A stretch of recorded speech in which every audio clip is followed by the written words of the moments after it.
Hello, it is I, Jordan, aka Death Costs, One Piece fanboy extraordinaire. Excuse me. I actually forgot to say that last video. But I'm back for a One Piece reread review of One Piece Volume 22. Um I'm back to my furry hat. It was a little warm yesterday, so I wore my cap, which I'll be probably switching to as it gets warmer. But it's not as warm today. It's not too cold, but I like my furry hat, so I thought I'd put it back on. But that's beside the point. We are here to talk about One Piece some more.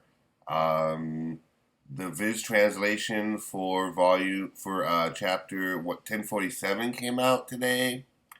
I checked that out. I checked out Roger's base.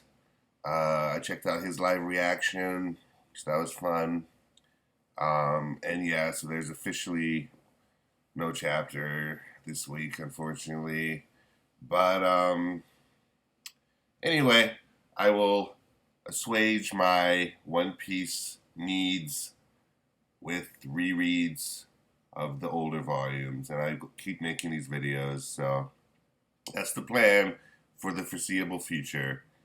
All right, so let's get into it. And this is actually interesting because this volume, I actually owned this volume.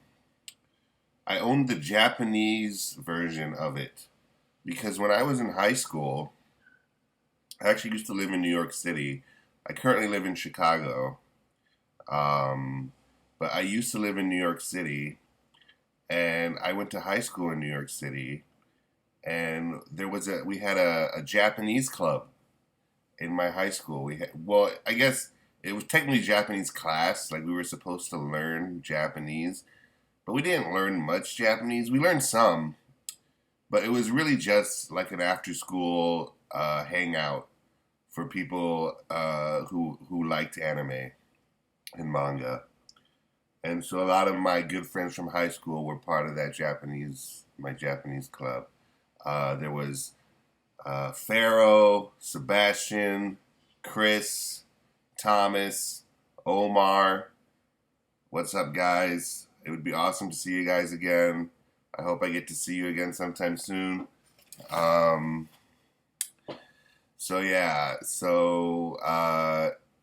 I actually after school we would go to this Japanese bookstore called Kinokuniya. And I think that it's like a chain of bookstores that exists. But there was one in New York in Times Square, or like around Times Square. And we would go there sometimes after school and we would buy manga, but it was a Japanese bookstore, so the books would be in Japanese. So I couldn't read them. I could kind of like make out some of what it said, but for the most part, like I couldn't understand it. And but I didn't care. I would still buy the volumes just to have them. And this volume was actually one of the volumes that I bought. I bought this volume. I also bought like volume, I want to say maybe 25 or 26. The one with Shanks on the cover when they go to Jaya. Or right before they go to, or no, when they're in Jaya, I think. Um, when they meet up with, I think the guy's name is Cricket. They meet up with Cricket, that whole volume. Uh, and they're looking for the bird, the weird parrot bird. Yeah, I had that volume, and I had this volume in Japanese. So rereading this was really interesting because I was really familiar with all the visuals, like all the drawings, but I wasn't as familiar with all the text. I was kind of reading it, like rereading it and being like, oh, okay, so that's what they say. um, but it was still fun. It was a really fun read. This volume has a special place in my heart, so I'm gonna have fun reviewing it today. So let's get right into it. I'm going to read the foreword as always. So this one says, did you know? Apparently, the reading comprehension rate of Japanese youth is among the highest in the world. Isn't that terrific? I mean, isn't that great? And do you know why that is? Even among the Japanese, the ones with the best reading comprehension are those who read manga. Isn't that terrific news? Seriously, isn't it très magnifique? French style. Ichiro Oda, 2002. So yeah, that is pretty cool. Yeah, that's pretty cool for sure. I've been reading manga since I was a wee lad. So hopefully my reading comprehension is high too. All right, let's get going. I don't think I put that many post-it notes in here, but I feel like I still have a lot to talk about. All right, so we pick up where we left off, more or less. We're at the palace with Crocodile and Nico Robin and Cobra and Vivi. And I wasn't sure what was happening in this particular panel. Robin is holding her hand right here in this panel, and it looks like she's bleeding. I wasn't exactly sure what was going on with that. Maybe I just forgot what happened, but she seems to be holding her hand, and her hand seems to be bleeding. But then we get the Kicking Claw Force, who are the elite royal guards of Alabasta, who show up.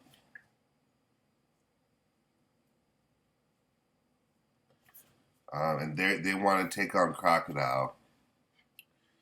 And they actually, apparently they drank like a potion that makes them stronger, but also kills them. So it gives them like a limited strength boost, but it also kills them. And they drink that potion in order to fight Crocodile. But Crocodile just like dissipates away with his sand powers. He goes onto the top of the palace and just waits for them to die. So they just killed themselves pretty much. So that was kind of a strange sequence. I'm not sure what that added to the story to introduce the Kicking Claw Force and just have them die immediately. That was a little weird. But I like their designs. I think they look cool. They kind of look like Vikings. Like, like giants from Elbaf a little bit, except they're not giants. So then we get Chaka, who turns into a jackal because he has the jackal fruit. And he attacks Crocodile, but of course he doesn't hit him because he's sand. And then we cut back to the end of the Zoro and Mr. One fight. Mr. One passes out. Zoro takes off his bandana, and then he kind of passes out. And so then we cut back to Sanji and Chopper and Usopp. We get some flashbacks here. Everybody's like finishing up it's like the aftermath of their fights with Baroque Works from the previous volume. Okay, so Crocodile took out Chaka pretty easily. He just like completely took him out.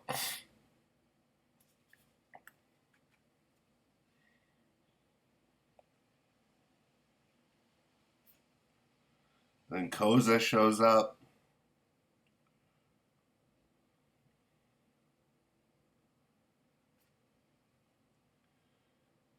And he gets the revelation that Crocodile was behind the drought and behind all the chaos that has been going on in Alabasta And Koza, who is the leader of the rebels, thought that it was the king.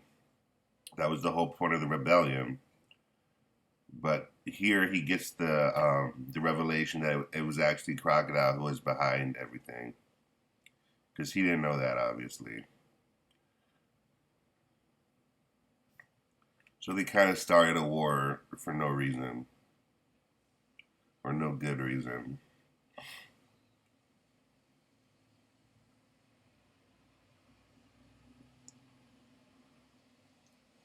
Oh yeah, and then so the rebels and the Royal Army are still fighting,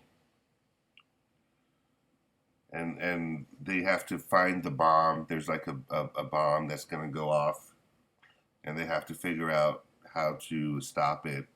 That's what happens in this entire volume, is them trying to figure out how to stop the bomb. Um, and the bomb, they only had a half an hour before the bomb was gonna go off. So this entire volume probably took like, several months to publish. But the what happens in the timeline is like a half an hour tops of time that goes by. And that's the thing with One Piece. Like, it takes a long time for us to read it, but the time within the story is like, I don't know, relatively short.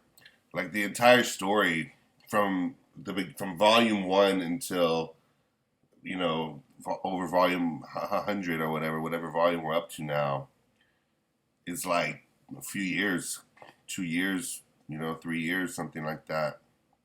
But in real life, it's been over 20. It's been 25 years this year, which is nuts. Yeah, I've been a fan of One Piece like most of my life, which is fucking mind blowing to think about.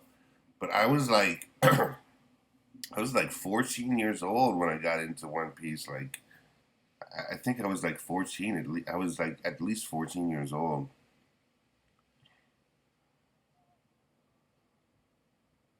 So yeah, it's a big part of my life. I love One Piece. Um, okay, so yeah, so Koza says we have to raise the white flag because this war is wrong and we don't need to be fighting it. So let's raise the white flag and uh,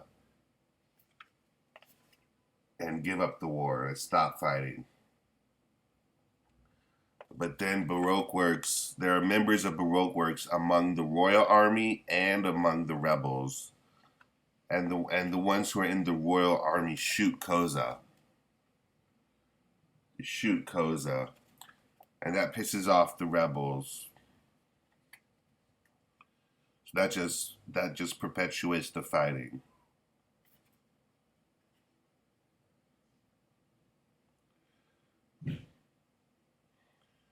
The Baroque Works members are just fucking everything up for everybody.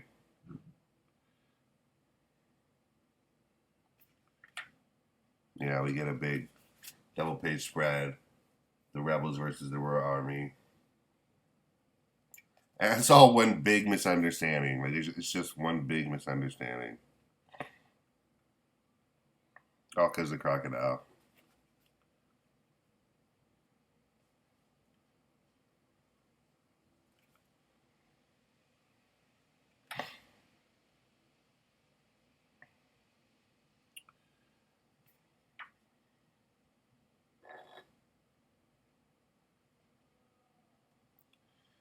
Um,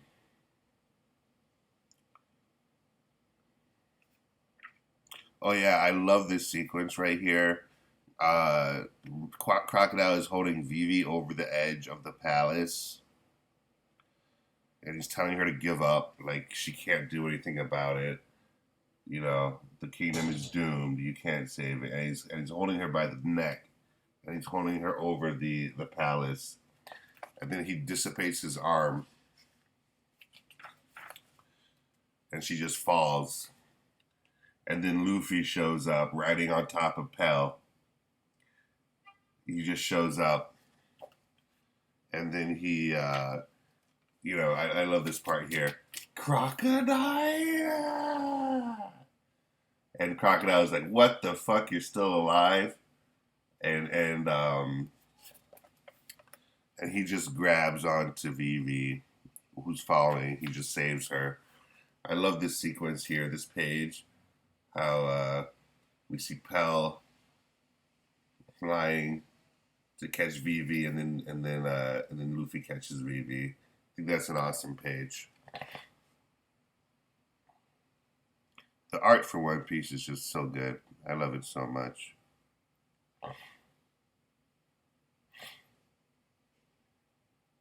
And it's funny because this is the first time we've seen Luffy in, like, he wasn't at all in the last volume. In volume 21, Luffy didn't show up a single time in the entire volume. So we haven't actually seen Luffy in a while. And this is the first time we see him in like a little bit.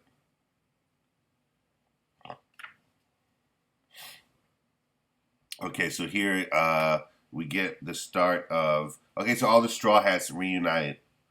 They kind of reunite briefly. And they kind of like, you know, gather themselves.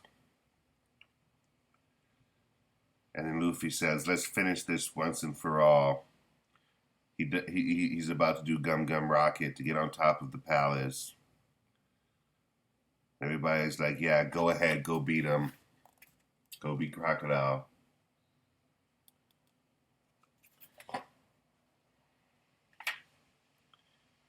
And so Luffy rockets up to the top of the palace. And this is a great punch right here. Because this is the first time that Luffy lands a punch on Crocodile. And it's a double page spread. And Crocodile doesn't see it coming. We don't see it coming. And he just punches the shit out of Crocodile. And it's like, oh, was he able to do that? And then right on the next page, this actually reminded me of Gear 5 in the recent chapters. The way he's running at the bottom here, right here in this panel here. He's running with the wheel legs. I don't know how to call it, but he's like running in a cartoony fashion, and his legs are looking like wheels, and he's running at Crocodile. And that's kind of how he runs when he's in Gear 5. So once again, Luffy's always been wacky, always been cartoony. That's really not something new.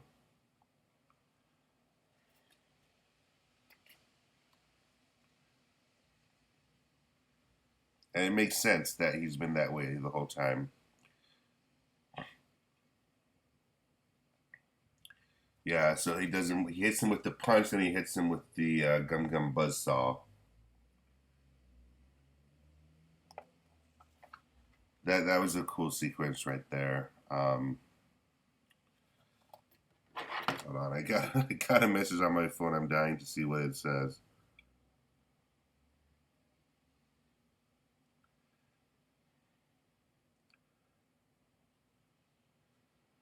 Okay, this is awesome.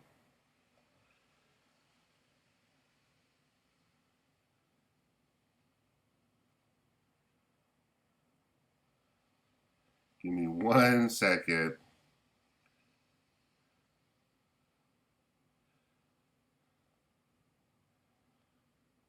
Damn, I should not have done this right now. I'm in the middle of a video. What am I doing?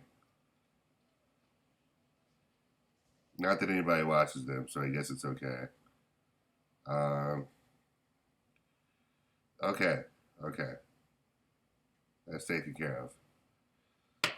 Alright, so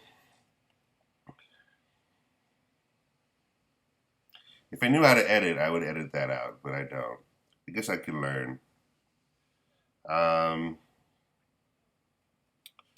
Okay, so Luffy figured out that if he's wet, he can attack Crocodile, and that's why he has a big barrel of water on his back with like a hose coming out of it. But they don't really explain where he gets that barrel from.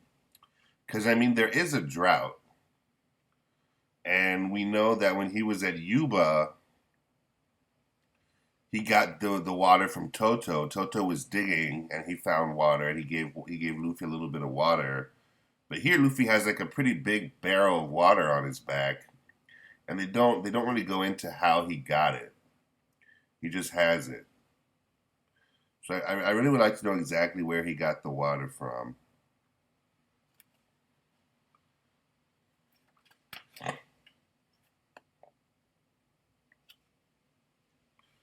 Okay, so yeah, so they're trying to figure out how to they're going. All the other Straw Hats are like running around trying to find the bomb, like where it's at, because they don't know where it's at. They just know it's gonna go off soon.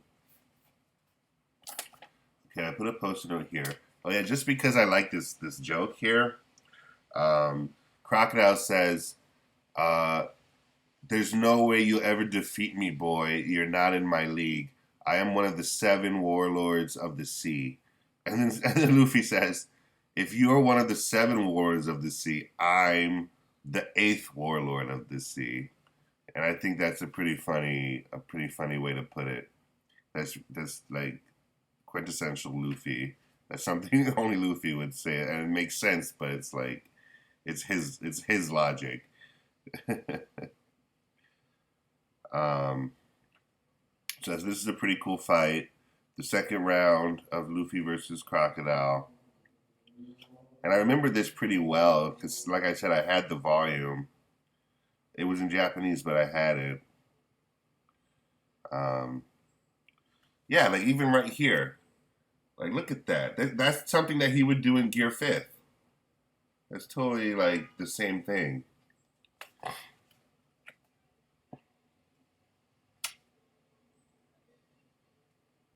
Okay, so here we get Luffy drinks the water. He drinks all the water and becomes Water Luffy. And apparently he's still injured from when he got impaled by Crocodile, as the water's like sprouting out of his belly. But he hits Crocodile with like a water shot. Then he hits him with a bazooka. So yeah, so in this fight, Luffy definitely is able to land some significant hits on Crocodile. Um, it's kind of fucking him up, to be honest.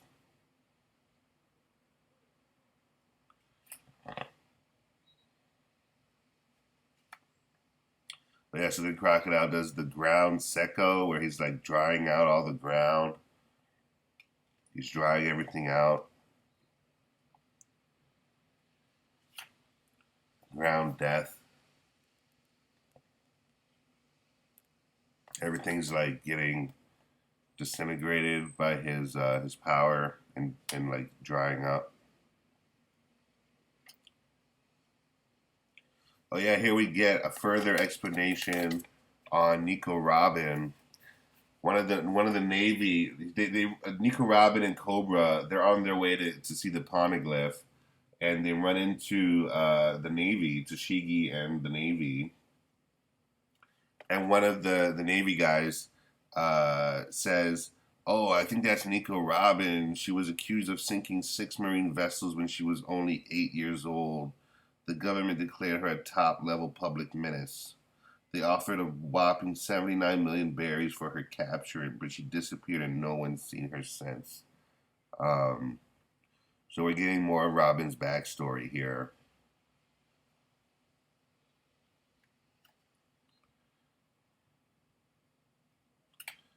Oh yeah, and this is actually the part that I saw. So in one of the last, maybe not last video, but the video before that, I talked about how when I was like 14, 15 years old, however old I was, and I was checking out One Piece, I came across this part right here when I was up to Arlong Park, and I think the Japan was up to like the Japan publication was up to Alabasta, or at least around there. Maybe Alabasta had like just ended. Um, but I saw a big spoiler for this sequence right here, and it blew my fucking mind. Like I was just like, oh my god, like what is going on in One Piece? Like what is gonna happen to Luffy? How is he gonna get out of this? And that was actually this sequence here, this part here, when Crocodile is holding Luffy and like drying him up and mummifying him, and then he holds him over the edge of the palace, just like he did to Vivi, and then he drops him, and I saw scans of this whole part right here. I saw all of this right here way before I ever even read it.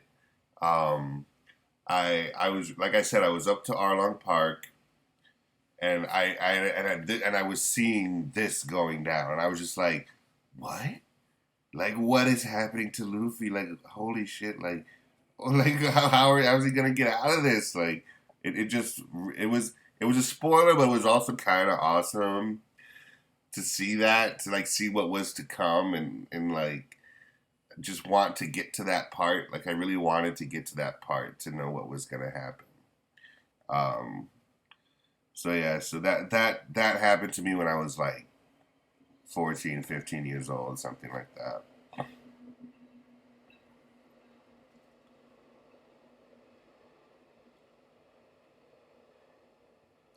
And then so he's all dried up, but he shot the big water bursts into the sky. He like shot them at Crocodile while Crocodile was holding him by the neck, and Crocodile dodged them.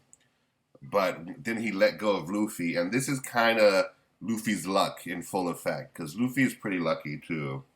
Um, and the water that he shot into the air just comes back down and lands right on top of him, and that like rehydrates him, so he's able to come back to life.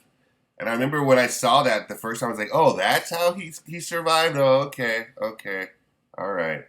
Like I don't know what I was expecting, but I didn't realize he would come back to life like the next page, pretty much. Um,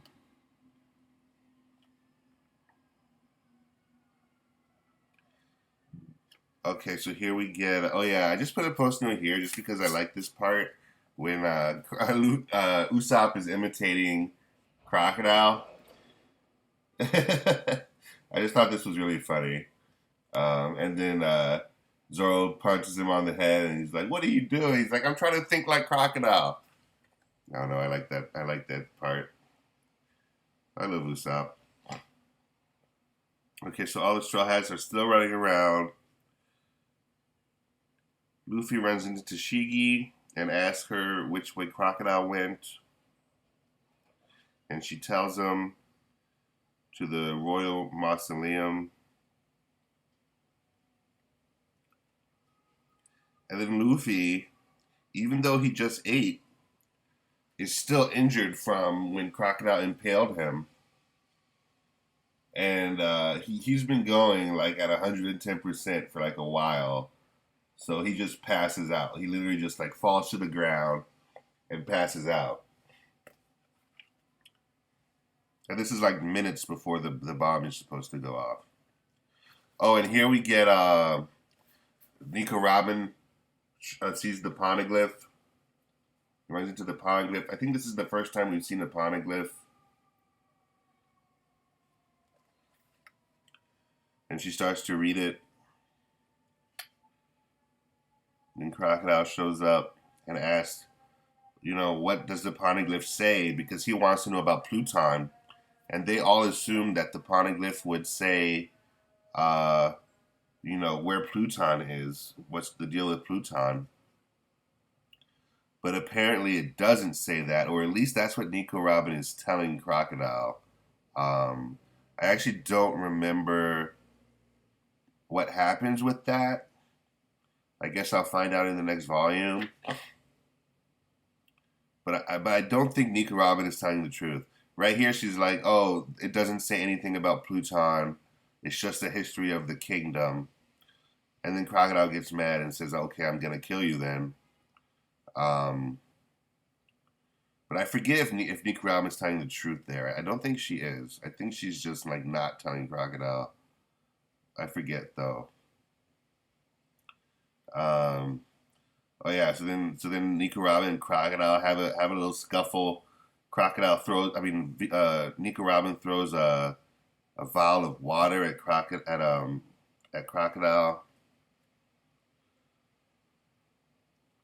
I remember this panel here where he, he like attacks Nico Robin.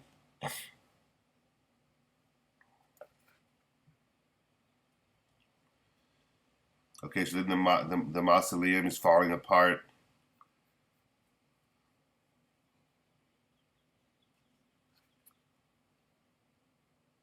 It's like crumbling.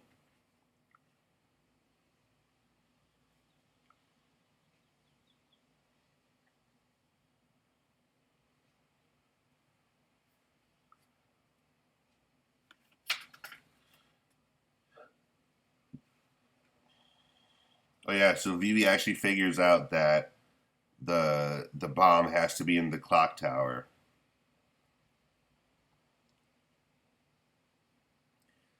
And she tells Usopp, and Usopp fires the warning signal into the air to alert everybody.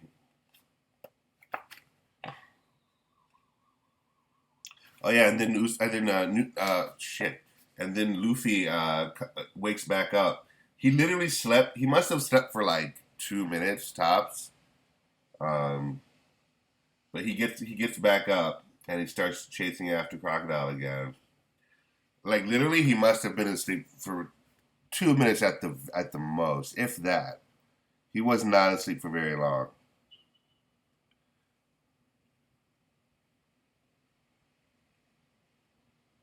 Oh yeah, I always like this part here when the Baroque Works members show up and then Usopp does Usopp noise.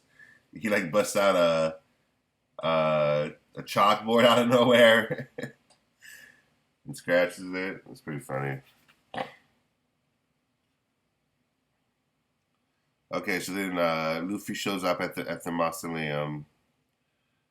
Crocodile is like, "How many times do I have to kill you?"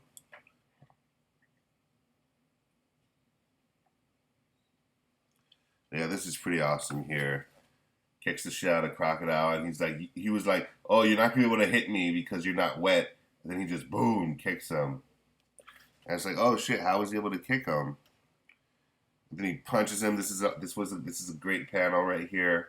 I love Luffy's fighting style, especially in this volume.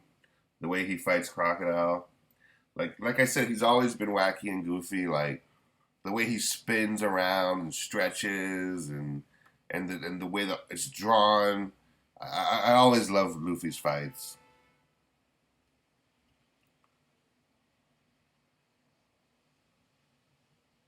Blood can make sand harden too, right? So he's just able to hit Crocodile because he's covered in blood, and so is Crocodile, I guess. Oh yeah, so then Crocodile takes off the hook and reveals the poison hook underneath.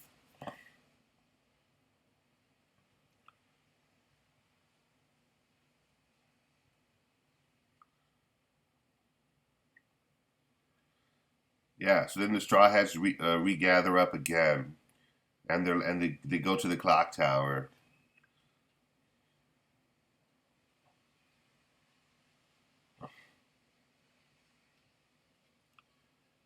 And Crocodile and Luffy are in the middle of their last battle. This is round three.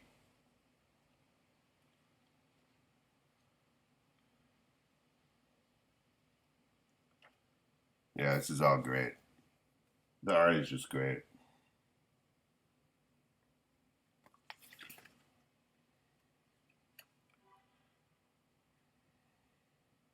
Oh yeah, I love this kick right here. How he grabs the hook, he like spins around and just hits him with the heel on the side of the head.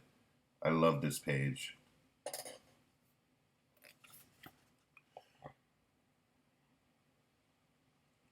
Yeah, Luffy just has better like hand-to-hand combat skills than Crocodile. Like Crocodile's devil fruit power is really strong, But once Luffy has got the weakness, like once he figures out the weakness, he's able to like attack him and take him on pretty easily. Oh yeah, so here we get the Straw Hats that are like Sanji and Zoro are already in the building that leads up to the clock tower,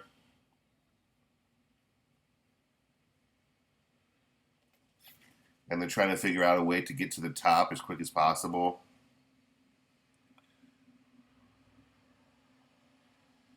And then we get Mr. Seven and Miss Father's Day, who are in the middle of the clock. And there's just 30 seconds left. So there's 30 seconds left before the bomb goes off. And that is the end of volume 22. Yeah. So 23 is going to be the next one on Wednesday.